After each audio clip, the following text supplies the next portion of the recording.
সোমবার টিএসএফের পক্ষ থেকে কালো দিবস কর্মসূচি সংগঠিত করা হয় রাজধানীর উত্তর গেট এলাকায়। বিক্ষোভকারীদের অভিযোগ, 2019 সালে কেন্দ্র সরকার সিএ বিল নিয়ে এসেছিল। এর প্রতিবাদে জিরানিয়া মাধববাড়িতে টিএসএফের আন্দোলন শুরু হয় এবং নেসর ও টিএসএফের পক্ষ থেকে গোটা উত্তর পূর্বাঞ্চলিক এই আন্দোলন ছড়িয়ে পড়ে।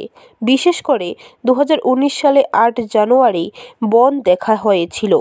তখন বন্ধের উপর দুর্বৃত্তরা আক্রমণ চালায়। অপরদিকে ত্রিপুরা পুলিশের পক্ষ থেকে আন্দোলনকারীদের উপর গুলি ছোড়া হয়। এই ঘটনা তীব্র প্রতিবাদ জানিয়ে 8 জানুয়ারি ব্ল্যাক ডে ঘোষণা করা হয়। অন্যান্য বৎসরের ন্যায় এবারও ব্যতিক্রম হয়নি। রাজ্যে এই দিনটি ব্ল্যাক ডে হিসেবে পালন করার উদ্যোগ নেওয়া হয় বলে জানান।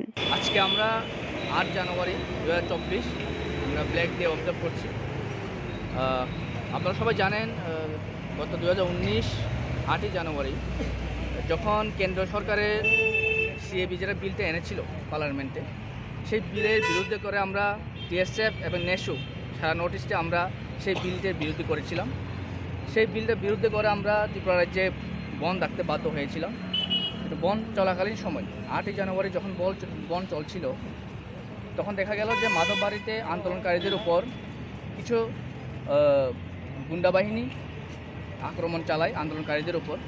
পাশাপাশি ত্রিপুরা সরকারের পক্ষ থেকে ত্রিপুরার পুলিশ যেইভাবে আমাদের আন্দোলন যারা করছিল তাদের উপর যেভাবে গুলি চালিয়েছিল, সেই গুলি যে করছিল সেটা দেখে মনে হয় যে ত্রিপুরা রাজ্যে দ্বিতীয় জালিয়ানওয়ালাবাগ হত্যাকাণ্ড হয়েছে মনে হয়।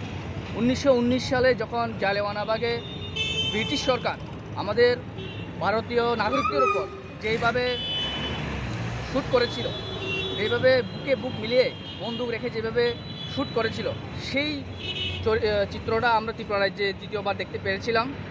যে সেটা আমরা টিএসএফ নিন্দা করি। এবং ব্যুরো রিপোর্ট, খবর ত্রিপুরা।